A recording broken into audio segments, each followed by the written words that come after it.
General Hospital spoilers tease that while Port Charles is still reeling from internal conflicts and long-buried secrets coming to light, a new, and potentially devastating, shock has just exploded. Shaking the fragile remnants of order within the Corinthos family, Michael is the one who secretly brought Brenda Barrett back to town. What's even more insane is that no one, not Sonny, Carly, or even Lois, could have imagined that Michael, the son who once vowed to step away from the power games, the heir known for his emotional restraint and rational thinking, would be behind such a bold, risky, and volatile move. By quietly bringing back the woman who once ignited Sonny's most uncontrollable passions. Just as Sonny is grappling with the decision to leave the criminal world behind, Michael is no longer acting like a son, he's calculating like a political rival. A strategist unafraid to reopen old wounds to pursue his own agenda. No one knows exactly how Michael approached and convinced Brenda to return. But her arrival in Port Charles, timed almost too perfectly with the chaos between Sonny, Carly, and the custody battle over Wiley and Amelia, cannot be coincidence. The insanity lies in this. Brenda was once Sonny's greatest weakness, the one person who could destabilize him emotionally, make him act irrationally, and ignore the very principles he set for himself. Michael knows that. He knows that if Brenda shows up at the precise moment Sonny is trying to pull himself out of the darkness, her presence will be like a blade piercing through his fragile willpower, a reminder of a past that never truly died. And Michael, who once loathed the violent world Sonny built, is now the one resurrecting the monster. This is not just an act of rebellion. It's a declaration of war. Michael has reached a dangerous phase in his mindset. He no longer believes in peaceful resolutions. He no longer wants to be the dutiful son. Now, he is willing to break every limit. Exploit every weakness, even sacred things like his father's past love, to steer the situation his way. Brenda, with all her allure, brilliance, and nostalgia, wasn't brought back to heal, she was brought back to test, to reignite what Sonny has tried to extinguish, the thirst for power, the impulsiveness of a ruler, and a love that defied reason. The madness Michael has unleashed is spreading, not just within the Corinthos family but across all of Port Charles. Sonny is becoming unstable. He doesn't know if Brenda's return is fate, a test, or a cruel deception. He's losing focus in meetings, negotiations, and has grown erratic with Dante, who himself holds several dangerous secrets about Gio. Carly, upon learning of Brenda's return, immediately goes on high alert. She knows who Brenda is, she knows the deep emotions Sonny once had for her. And she fears that all her efforts to control the custody battle will be derailed if Brenda shakes Sonny's resolve. Lois is panicking. Brenda's return threatens to expose Joe's true identity, a secret Lois has fought to protect for years. And Dante, always trying to serve as a neutral bridge between clashing sides, finds his loyalty stretched to its breaking point. The irony? Brenda might not even know she's being used.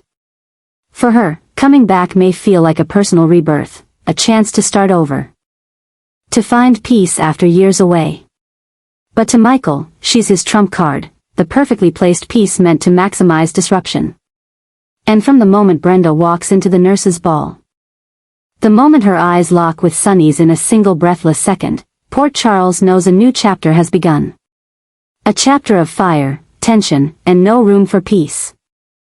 Michael is no longer the boy hiding in his father's shadow. He is now the one moving the pieces.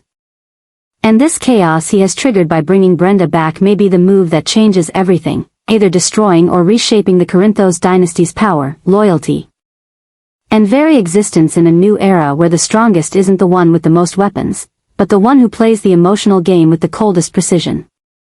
The new obsession named Brenda Barrett is spreading across Port Charles, and this time, it's not a hazy memory of a romantic past with Sonny Corinthos, it's a calculated, cold, and brutal reality.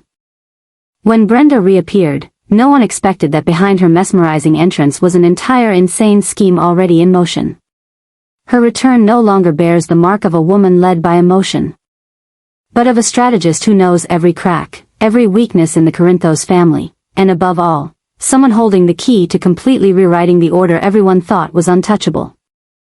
A horrifying truth is emerging. Brenda was the one who saved Michael when he was at the brink of death in Germany. An unexpected act. A hidden move kept secret until it exploded at the perfect moment, throwing everything around her into chaos. While Michael was isolated in Baden-Baden, targeted by unseen enemies trying to permanently remove him from the game, Brenda walked into the darkness, quietly, with no warning. No one asked. No one noticed. While Carly, Sonny, and Jason were busy with their own plans, Brenda tracked him down, found him, and brought him back from the edge. The madness isn't just that Brenda became Michael's savior, it's that she never said a word until Michael revealed it after her return to Port Charles, as if to declare, Brenda is no longer a memory. She is real. And she is the only one he trusts. The town is stunned, not just because Brenda saved Michael, but because new questions arise. Why did she stay silent all this time? Why did she return just as Sonny is considering leaving the mob, Carly is trying to control the custody battle, and Drew is manipulating power circles? The answer seems clear. Brenda no longer wants to stand on the sidelines. Once a woman lost among powerful men, hurt and discarded, Brenda is back, this time, as a force. And saving Michael was her ticket back into the center of the game, not as a pawn, but as a dangerous, calculated queen. Sonny, who once believed he knew Brenda better than anyone, now feels threatened in an entirely new way. He cannot deny that she was once the only light in his darkest days. But now he knows, the woman standing before him is no longer just a love story, but an unpredictable element he can't afford to touch.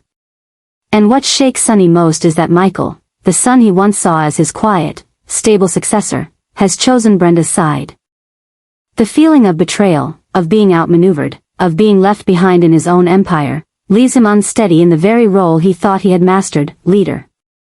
Carly is under extreme pressure. To her, Brenda was never an ally. And Brenda's return, wrapped in a dramatic tale of courage, redemption, and deep emotional connection with Michael, feels like a direct threat to Carly's influence. Everything Carly has built, from her bond with Jason to her legal power in protecting Michael and her grandchildren, is now at risk as Brenda is seen as the hidden hero. Even Jason, long Carly's ally, starts to distance himself. He knows that if Michael has chosen Brenda as his partner, Carly may have to step back, or risk pushing everything into irreversible collapse. Lois is panicking. Brenda is the only one besides Dante who knows the truth about Joe's identity. She knows too much, understands too deeply, and is loyal to no one in this current power play. Brenda could become the greatest threat to Lois's plan to protect Gio if it serves her greater strategy. And Lois realizes that once Brenda has entered the scene, even the most careful plans can be overturned in an instant. The obsession with Brenda is no longer about her and Sonny's past. It's about how she has silently re-entered this world through Michael, the one person thought too logical to get swept into emotional chaos. Now, Michael is in quiet conflict with his mother, father, and former allies, and Brenda is the only one he trusts. She didn't just save him, she showed him a new way to play, not as a mob boss, but as the one who controls others through memory, gratitude, and psychological strategy. And that makes Brenda a threat no one can predict. Port Charles is trembling with that truth. A quieter, sharper, more dangerous Brenda has returned. A Michael reborn from darkness, bound by gratitude into an unbreakable alliance. And from there, a new power is forming, not from the mob, not from politics, but from those once overlooked. Once underestimated, now rewriting all the rules through the very pain they endured. And as Brenda is the first to step into the light, the new obsession is no longer speculation. It is a storm. And this time, no one can stop it.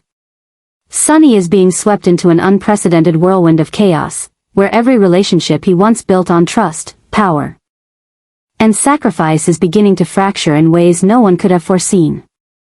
Throughout his career as the head of a criminal empire, Sonny has faced countless enemies, survived endless upheavals, and endured losses that seemed insurmountable. But this time, he's not fighting an enemy from the outside, he's battling those once closest to him, his own heart. And a completely transformed version of Brenda Barrett, one who is powerful, cold, and willing to cross every line to restore a new balance she believes is necessary. Sonny once believed that his relationship with Brenda was a beautiful memory, a closed chapter of his life. But Brenda, making increasingly bold moves as Port Charles shakes under a power struggle, has proven she didn't return just to relive the past, she's here to reshape the future. Every interaction between Sonny and Brenda now vibrates with tension, where every glance, every word, carries deeper, more complex, and at times, more dangerous meanings than any mafia negotiation Sonny has ever faced. Brenda isn't seeking reconciliation. She's testing him. She's rebuilding the old stage, but this time, she's the director, and Sonny isn't sure if he's still the lead. The turmoil begins when Brenda uncovers Michael's shady behavior, the very person she once saved in Germany, but who has now morphed into someone entirely different, calculated, cold, and possibly more dangerous than those he once opposed. Brenda may forgive, but she cannot ignore the fact that Michael is manipulating Sonny, Carly, and the entire Corinthos family through silence and secrecy, hiding his true ambitions. At that moment, Brenda decides to break all the rules. If Michael is using the past to reshape the present, then Brenda will play a card no one dared to imagine, Morgan Corinthos. The rumor of Morgan has always haunted the Corinthos family. His death, though never fully confirmed, has been a slow-burning wound in the hearts of Sonny, Carly, and Michael. But no one expected that Brenda, during her years away, had been the one quietly tracking, investigating, and secretly staying in touch with Morgan, who she discovered was still alive after a series of events deliberately staged to deceive. Brenda's move to bring Morgan back, just as Michael reaches the height of his control, isn't just a shock, it's a fatal blow to the current power structure. Morgan's return threatens to dismantle everything Michael has painstakingly built, his position, his legacy, and his influence, in an instant. Sonny, caught between his responsibilities as a father, his yearning to withdraw from violence, and his unhealed traumas, is now pulled back into a pain he never truly escaped. Brenda hasn't just returned his son, she's brought back unanswered questions, unresolved emotions, and a past Sonny tried to bury out of fear that he wouldn't be strong enough to face it. Sonny knows that if Morgan truly comes back, he can no longer stand between his two sons as a neutral judge. Michael and Morgan are two different worlds, one driven by strategy and intellect, the other by instinct, chaos, and raw emotion. And when both inhabit the tight space that is the Corinthos family, Sonny will be forced to choose sides, a choice he knows will inevitably shatter one of them. By resurrecting Morgan, Brenda is doing what no one else could, making Sonny lose control. No more safe options. No more room for negotiation. No more time to prepare. Everything Sonny thought he understood, everything he believed he had come to terms with, is being unraveled layer by layer. And Brenda, standing in the eye of the storm, is no longer a woman torn between love and reason, she is the one steering it. She's setting fire to the pressure points both Sonny and Michael worked so hard to keep hidden. And she does it not out of vengeance, but because she believes the truth, no matter how painful, is the only path to freeing everyone from the masks they've worn for too long. Port Charles has never seen a Brenda like this before. A Brenda who knows too much, has endured too long, and now acts not out of emotion, but from a conviction that if she doesn't break the cycle of lies the Corinthos family is trapped in, no one will. And when Sonny realizes he no longer has control over his own family, not because of external enemies, but because of those who once loved him the most, he understands this madness is not temporary. It's a new beginning. An obsession without end. A story he's no longer sure he's writing, or simply a character being swept up in the fate Brenda has laid out. Brenda is no longer the fragile woman once caught in the emotional storm Sonny created. Now, she is the one rewriting the entire order surrounding him with a cold, calculated plan. Meticulously prepared step by step. Her return is not about rekindling an old romance or dwelling in nostalgia, it's the opening move in a quiet coup, where Brenda doesn't need weapons or declarations, but her mere presence forces everyone to shift. She has watched from afar long enough to see that Sonny's empire isn't crumbling from outside threats, it's collapsing from within. Carly clings to control through blind familial loyalty. Nina flounders in her place, overshadowed by irreplaceable figures. Jason remains too patient in silence.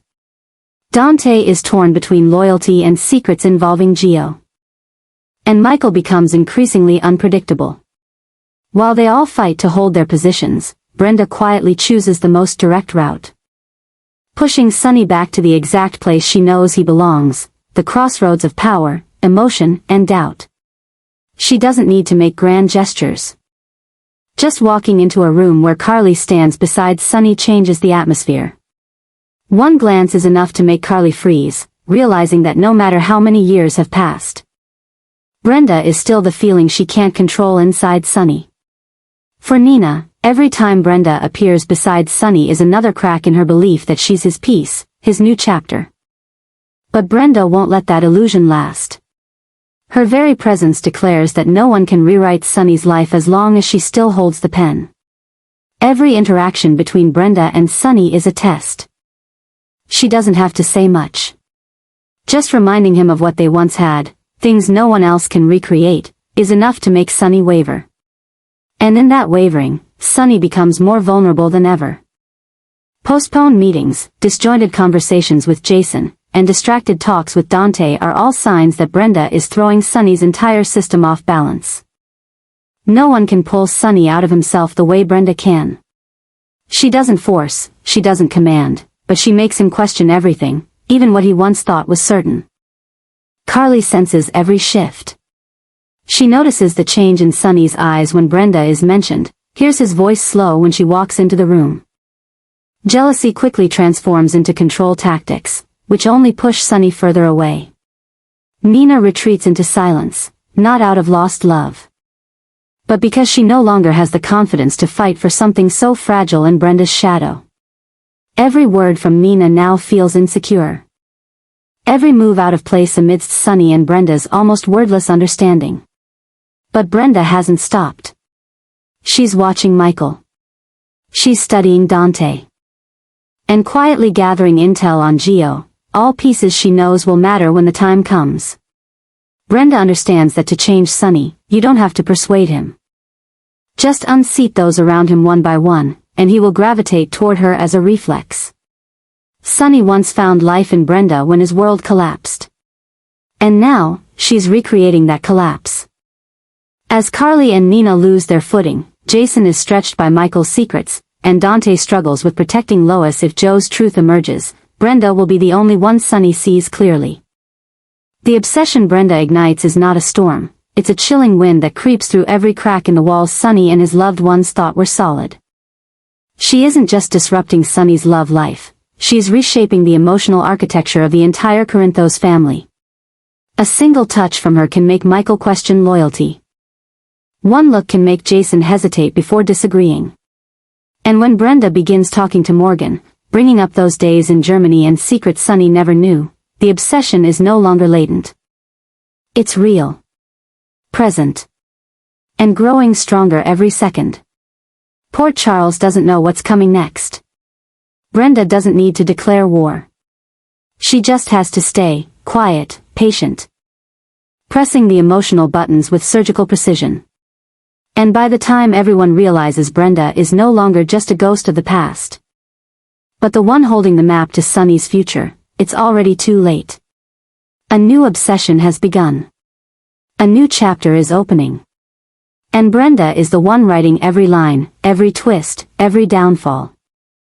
The unfolding story in Port Charles is no longer a series of isolated personal conflicts, it has transformed into a complex web of tension, where seemingly separate players, Brenda, Michael, and Morgan, are simultaneously pulling Sonny into a whirlwind beyond his control. One of the clearest emerging obsessions is that all three of them, in very different ways, are pushing Sonny away from the central position he once held so firmly for so many years. What seemed like Brenda's emotional return is no longer just about love or nostalgia, it has become the catalyst for a cascade of chaos threatening to destabilize the entire empire Sonny built with blood, sacrifice, and absolute control.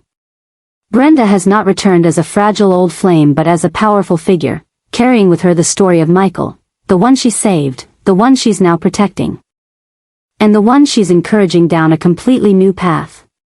Brenda sees in Michael a suppressed uprising, a leadership instinct smothered under Sonny's shadow.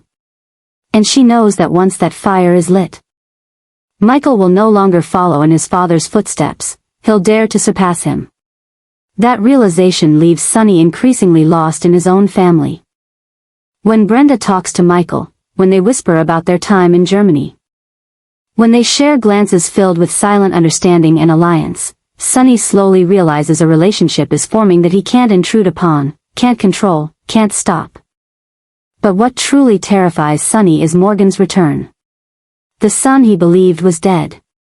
The son he mourned, grieved, and built an entirely new chapter of life to survive.